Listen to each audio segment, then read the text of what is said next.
Welcome and congratulations. You're a journalist. You've joined one of the most vital professions in our society. Journalists serve as watchdogs for the community, holding the powerful accountable and ensuring the public stays informed with accurate, truthful information. But telling the truth isn't always easy. Throughout history, there have been efforts to silence the press and suppress information. That's why one of the most important protections in the United States Constitution exists, the First Amendment. Part of the Bill of Rights, the First Amendment to the U.S. Constitution guarantees that Congress shall make no law abridging the freedom of speech or the press. This fundamental right ensures that journalists can pursue and report the truth without fear of censorship. In this lesson, we'll explore the historical context that led to the creation of the First Amendment and examine key legal cases that have helped define press freedom in the United States. We'll also take a closer look at the modern-day challenges journalists face in upholding their rights and responsibilities. Now, when we talk about the First Amendment and the freedom of the press, it helps to understand where it all started and what the Founding Fathers had in mind when they wrote it. Let's rewind to 1787 when the Constitution was first written.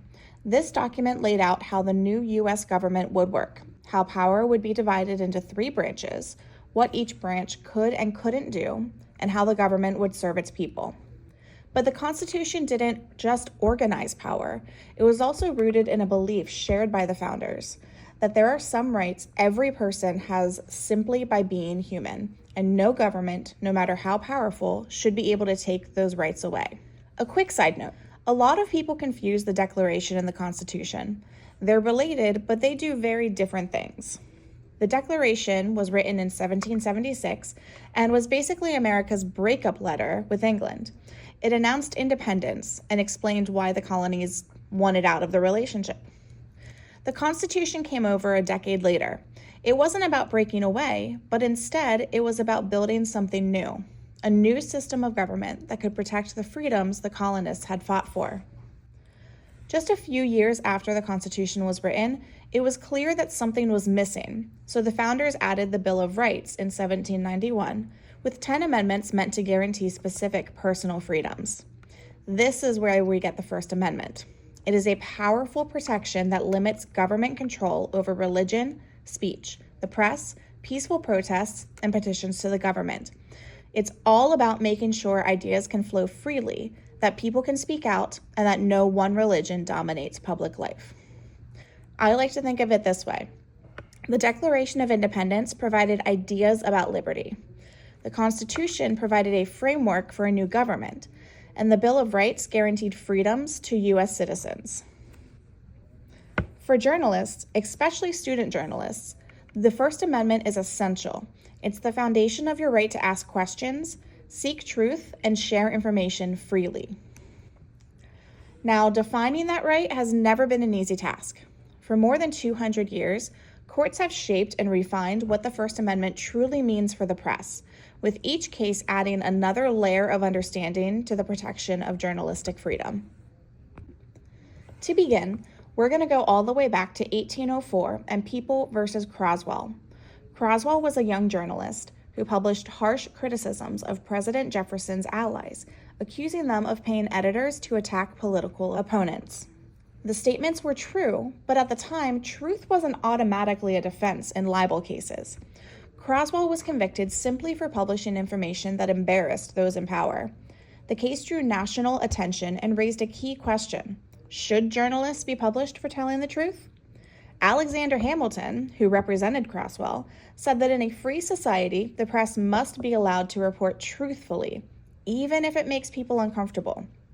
Though Croswell lost his case, public pressure pushed New York to pass a new law allowing truth as a defense in libel cases.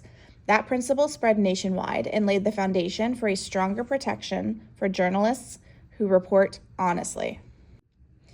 Fast forward to World War I and the 1917 Espionage Act, which made it a crime to speak or publish anything seen as disloyal to the government. It was quickly used to silence critics, especially those opposing the war. Journalists and activists faced censorship, fines, and even jail time. The Sedition Act of 1918 went further, banning criticism of the U.S. military or flag. But the public and the press pushed back. people began to question whether national security should outweigh free speech. By 1921, growing pressure led Congress to repeal the Sedition Act and scale back the Espionage Act, restoring more protections for journalists. It was a turning point in the fight over how much the government can limit speech in the name of patriotism. About 15 years later, in 1931, the Supreme Court took on Neer versus Minnesota, another major press freedom case. A newspaper in Minnesota had published stories accusing local officials of corruption. In response, the state tried to shut the story down under a law allowing the government to block malicious or scandalous publications. But the court ruled that that kind of censorship, known as prior restraint, violated the First Amendment. They made it clear, the government can't stop a story from being published just because it's offensive or embarrassing. The decision set a powerful precedent, protecting journalists from being silenced before their work even sees the light of day. In Lovell versus Griffin, the Supreme Court ruled that people don't need a government permit to hand out written materials, like pamphlets or flyers or newspapers. The case started when a woman was arrested in Georgia for distributing religious leaflets without city approval. The court said that kind of law gave too much power to the government and violated the First Amendment. The decision reinforced that free press protections apply everywhere, not just to big publishers, but to anyone sharing information with the public. In 1964, the Supreme Court set a high bar for public officials trying to sue for libel in the case New York Times Company versus Sullivan. The case began when an Alabama official sued the New York Times over an ad that criticized how civil rights protests were being handled. Some details in the ad were wrong, but the court said mistakes aren't enough to punish a journalist. To win a libel case, the official had to prove the journalist acted with actual malice, meaning that they knew the information was fake or were reckless with the truth. This ruling gave reporters more freedom to question those in power without constant fear of lawsuits. Later that decade, in 1969, Tinker versus Des Moines showed us that the First Amendment law applies to student journalists just as much as professionals. In the case, the Supreme Court ruled that students don't shed their First Amendment rights when they enter a school. The case began when a group of students wore black armbands to protest the Vietnam War. School officials suspended them, claiming that the armbands were disruptive, but the court sided with the students, saying their quiet protest did not cause a major disturbance, and that schools cannot silence student expression just because they don't like the message. This case set a powerful precedent. As long as it doesn't disrupt learning, student speech is protected. Also in 1969, the Brandenburg versus Ohio case, the court ruled that even inflammatory speech is protected unless it's likely to cause immediate illegal action. The case involved a KKK leader who gave a hateful speech. Ohio convicted him under the law against promoting violence, but the Supreme Court overturned it. The justices said that the First Amendment protects speech, even if it's ugly or offensive, unless it's directly inciting people to break the law away. This case drew a clear line in the sand. The government can't punish speech just because it's unpopular. It has to be truly dangerous. One of the most well-known cases regarding press freedom happened in 1971 in New York Times Company versus the United States, better known as the Pentagon Papers case. This was a landmark win for press freedom. The government tried to stop the New York Times and the Washington Post from publishing leaked documents about the Vietnam War by claiming that national security was at risk. But the Supreme Court ruled that the government couldn't use vague fears to justify censorship. This case reaffirmed a key principle, that the press has the right to publish information, even classified documents, if it serves the public interest. In Brandenburg versus Hayes in 1972, the Supreme Court ruled that journalists do not have an absolute right to protect their sources when subpoenaed to testify before a grand jury. The court decided that law enforcement's need for evidence outweighed the First Amendment right of journalists. This decision sparked a lot of debate, with Justice Stewart's dissent stressing the importance of source protection for the free flow of information. While Brandenburg limited journalists' ability to shield sources, it led to the creation of shield laws in many states, offering varying protections against subpoenas. The debate over balancing press freedom and legal disclosure requirements continues even today.